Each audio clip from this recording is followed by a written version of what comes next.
श्री पुरुषोत्तम मास महात्म्य संपूर्ण पावन कथा एयुएम नमो भगवते वासुदेवाय।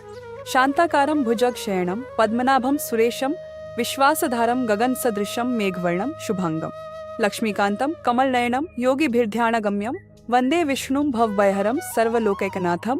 नमस्कार भक्तजनों, दीपधून ऑफिशियल चैनल पर आप सभी का हार्दिक स्वागत है।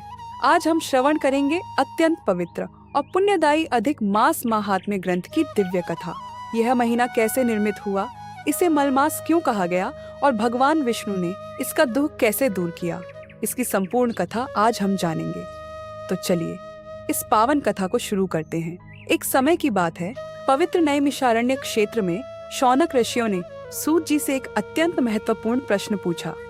शौनक ऋषि बोले, हे सूत जी, इस संसार में मानव को सभी सुख प्रदान करने वाला, उसके दुखों का नाश करने वाला और मृत्यु के बाद मोक्ष देने वाला कोई सरल व्रत हमें बताइए। तब सूत जी ने मुस्कुराकर कहा, हे ऋषियों, यही प्रश्न बहुत समय पहले राजा दृढ़न्वा ने महर्षि वाल्मीकि से पूछा था। तब वाल्मीकि महर्षि ने राजा को बताया था कि सभी महीनों में अधिक मास अर्थात पुरुषोत्तम मास सबसे श्रेष्ठ है। इस महीने में की गई भक्ति से मनुष्य की सभी मनोकामनाएं पूरी होती हैं। बोलिए भगवान पुरुषोत्तम नारायण की जय। राजा दृढ़न्वा ने महर्षि वाल्मीकि से पूछा, हे गुरुदेव, इस अधिक महीने का महत्व इतना बड़ा क्यों है? इस पर वाल्मीकि ऋषि ने राजा को उनके पूर्व जन्म की याद दिलाई। ऋषि ने कहा, हे राजन, तुम पूर्व जन्म में एक ब्राह्मण थे, लेकिन तुमने इस पवित्र महीने का आदर नहीं किया था।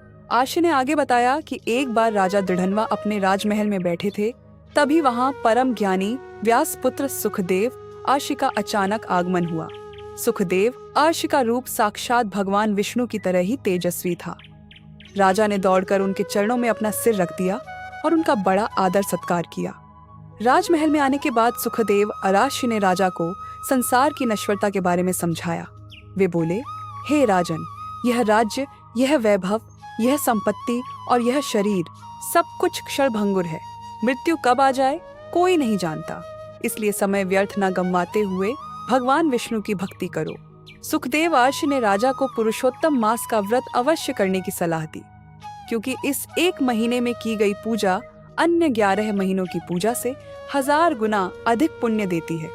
यह बहुमूल्य उपदेश देकर सुखदेव ऋषि वहां से प्रस्थान कर गए।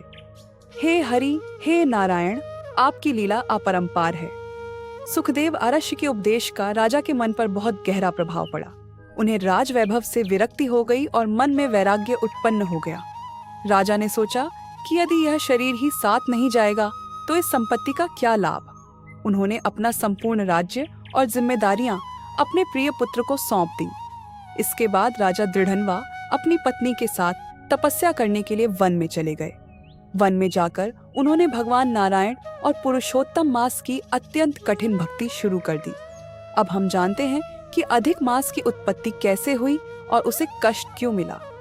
सूर्य जब एक राशि से दूसरी राशि में प्रवेश करता है तो उसे संक्रांति कहते हैं, परंतु जिस महीने में सूर्य की संक्रांति नहीं होती वह महीना अधिक मास कहलाता है।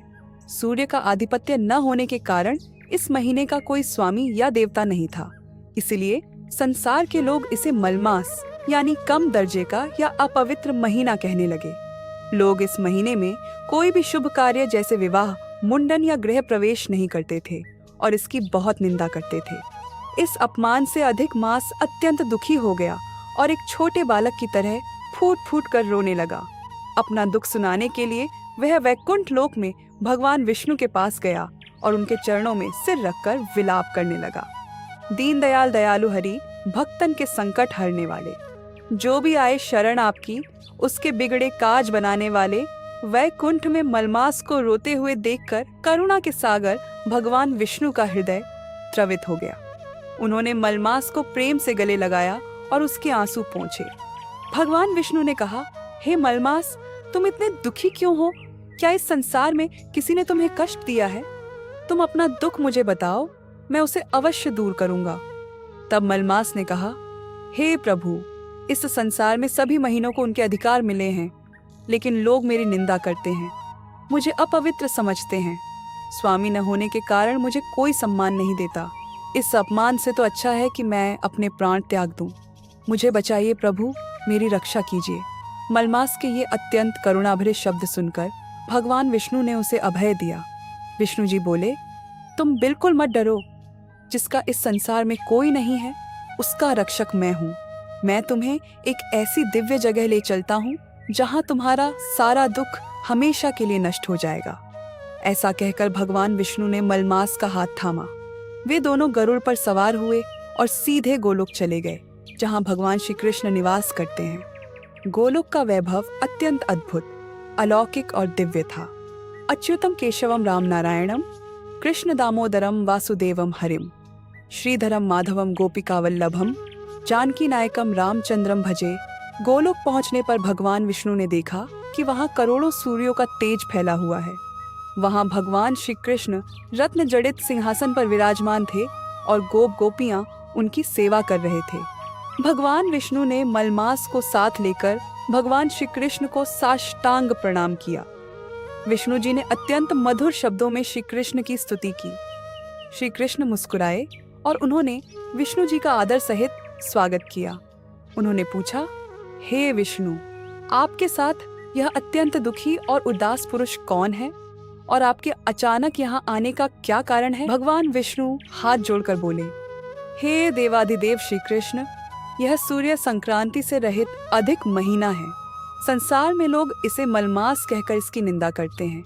इस निंदा और अपमान से तंग आकर यह मेरी शरण में आया है।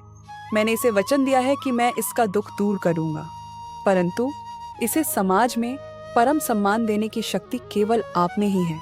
इसलिए मैं इसे आपके चरणों में लेकर आया हूँ। कृपा करके इस असहाय पर दया करें और इसे लोगों की निंदा से बचाएं। भगवान विष्णु की बात सुनकर श्री कृष्ण को मलमास पर बहुत दया आ गई। श्री कृष्ण बोले, हे मलमास, आज से तुम बिल्कुल मत रोना। मैं तुम्हें ऐसा वरदान देता हूँ जिससे संपूर्ण संसार तुम्हारी स्तुति करेगा। जो गुण, जो दिव्यता और जो सामर्थ्य मुझ में है, वह सब मैं आज तुम्हें सौंपता हूँ। भगवान श्री कृष्ण ने घोषणा की कि आज से यह महीना मेरे नाम से यानी पुरुषोत्तम मास के रूप में जाना जाएगा। मैं स्वयं इस महीने का स्वामी रहूंगा। अन्य 11 महीनों की तुलना में इस महीने की शक्ति और पुण्य 1000 गुना अधिक होगा। जो मनुष्य इस महीने में दीपदान करेगा, नाम सिमरण करेगा और विष्णु पूजा करेगा, उसे मेरा परम पद प्राप्त होगा।